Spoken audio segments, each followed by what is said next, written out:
Hello everyone. In this video, we're going to be talking about different sleep hacks that you can try right now to improve your sleep and feel more rested and ready to go throughout the day.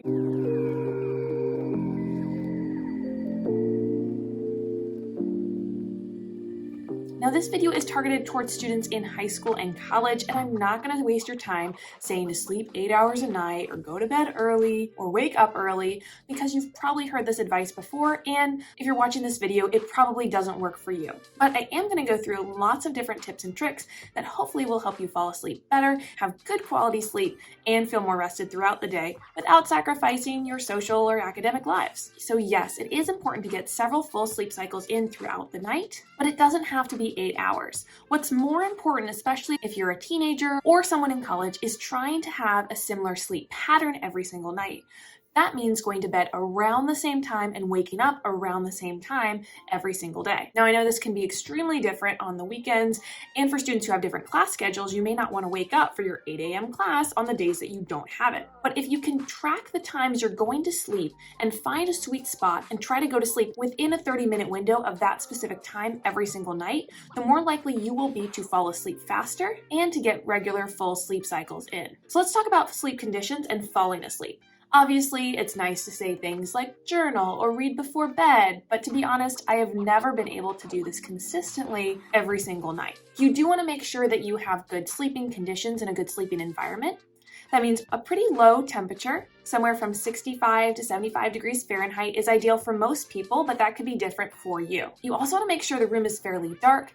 Any light that comes into the room can disrupt your sleep at any time, even if you wake up in the middle of the night, making it more difficult for you to fall back asleep. Obviously, you want a quiet environment. Some people sleep well with sound machines, although that doesn't work for everyone. Try to do the same things as you're getting ready for bed that you do every single night. Whatever's part of your bedtime routine, including washing your face, brushing your teeth, make sure you try to do those things in the same order so that your body and brain know that it's time to fall asleep. Obviously, looking at your phone or doing something electronic right before bed that emits blue light is not going to be great for falling asleep right away. But I know that many teenagers and college students go to sleep looking at their phone or getting ready for bed, and they'll look at their phone really quickly before they go to sleep. If you can, try to break this habit, but there's other things you can do throughout the day to improve your sleep quality as well. Regular exercise, of course, will contribute to good sleep, and just a regular healthy diet with lots of proteins, complex carbohydrates, and good amounts of fiber is going to help you sleep better too. All right, so let's get into the good stuff. Sleep cycles. One sleep cycle that you'll go through consists of 5 different stages of sleep. Some of those stages are lighter sleep. Some of those stages will have different physiological responses, such as your body temperature lowering, your heart rate lowering, and your brain is going to generate different types of data waves during each stage. Now, every single stage of sleep is important for one full sleep cycle, and the more complete cycles you go through, which can be about 90 minutes for an adult, is going to help contribute to memory, processing events throughout the day, and restoring brain functions for the next day. Some people think we only dream during the REM stage of sleep, when in fact you can dream during any of these stages, but you're just more likely to remember your dreams during the last stage, which is REM stage. One of the most important things about sleep cycles and hacking your sleep is waking up in a restful period. If you wake up in the middle of stage 3 or stage 4, one of your very deep sleep stages, you are going to feel much groggier and have a much harder time waking up. But if you wake up during a wakeful period, or a period where your brain is starting to wake up a little bit too, you will feel more rested and ready to go. So timing when you wake up with your sleep cycles can be really important for feeling like you had a good night's sleep or even a good nap. One way to do this, there are lots of apps that can help you track your sleep stages or your sleep cycles. So there's no way to exactly tell which sleep cycle you're in by just a phone app, but it can track some of your movements and adjust your alarm for when it thinks you might be entering a wakeful period at the end of your sleep cycle. I've used some of these apps before, and some people really find them helpful in waking up during a period where they feel very rested and very wakeful. They're not the most scientific tools in the world because obviously they're not following your brain waves, but they can be good for getting used to what it feels like to wake up during a wakeful period. You want to aim for at least 3 or 4 full sleep cycles every night at the minimum to process all your information from the day, especially if you're a student, and ideally you would get even more. Now, going back to that wakeful period, you want to make sure when you wake up, you do not hit snooze snooze. What you're risking by hitting snooze is going back into a deeper stage of sleep and then finding it more difficult to wake up. If you've ever experienced this by having your alarm go off, hitting snooze, going back to sleep, and then feeling more tired when your snooze finally goes off a second time or a third time, this is because you're going back into those different stages of sleep. So try your best to pick one alarm time that's going to work for you and don't hit snooze. Wake up when that alarm goes off in the morning. If you do this regularly, you may find yourself waking up slightly before that alarm and your body getting used to when that time is going to be, especially if it's the same time every day. It's very hard to make good decisions when your brain is tired, so you may want to place your alarm outside of reach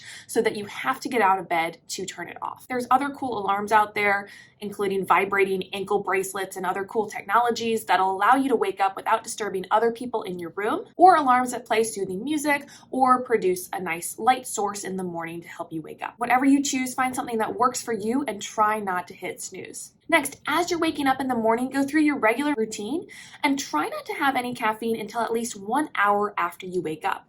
This is going to help your body produce the right amount of hormones that it needs to help you wake up and help your brain get started for the day. That caffeine boost a little bit after you wake up is going to be another way for you to not feel sleepy anymore. It'll be more helpful that hour after you wake up instead of the minute you wake up. You can develop dependencies on things like caffeine, and you want to try to maximize the effect of caffeine. So the later you have caffeine in the morning, the better the results will be. Speaking of caffeine, if you need to take a nap during the day, science has shown that one of the best ways to do this is take a caffeine nap. You drink a small cup of coffee or other source of caffeine, go to sleep for about 20 minutes. You should be able to have the benefits of a short nap and then feel extremely wakeful as the effects of caffeine start to set in. Tracking sleep cycles are a really good way to have effective naps as well. And again, there's other apps that can help you time your naps so that you're waking up when you haven't entered deep sleep or after you've finished a full, complete sleep cycle. Another tip that I'll have for hacking your sleep is to not pull all-nighters. These are actually not great for your brain function, and it's not going to help with your memory at all if you're cramming or trying to remember something the following day or 2 days down the road for a big exam or test. You'll be better off getting as much information as you can into your brain, getting a few sleep cycles in, and then waking up to go take that test the next day. If you really have to get your work done and you only have a few hours left and pulling an all-nighter is your only option, then yes, you can resort to things like caffeine and blue light and all of those things you're supposed to avoid for a good night's sleep. If you're having trouble falling asleep or waking up in the middle of the night and getting back to sleep, make sure you do a brain-body check throughout the day. There are plenty of mental health issues that could cause you to struggle with your sleep. There are other health issues as well that can have effects on your sleep, including certain medications that you're taking, your diet, or underlying health conditions. So if you're really struggling to fall asleep every night, or you're waking up in the middle of the night, or you're waking up every morning not feeling rested, that could be something you want to talk to a health professional about. So to recap, try to find a pattern that works for you, try to set the right sleep conditions for yourself, obviously follow healthy diet and exercise habits, take advantage of your sleep cycles and don't snooze, take advantage of caffeine in the right way by drinking it later in the morning or right before a nap, and checking in with your body and brain when you need to. I hope this video has been helpful for you. If you're a student who struggled with their sleep or any sleep-related issues, let me know in the comments below. Let me know what other questions you have about sleep or dreams or academics. Thanks so much for watching, and I'll see you later.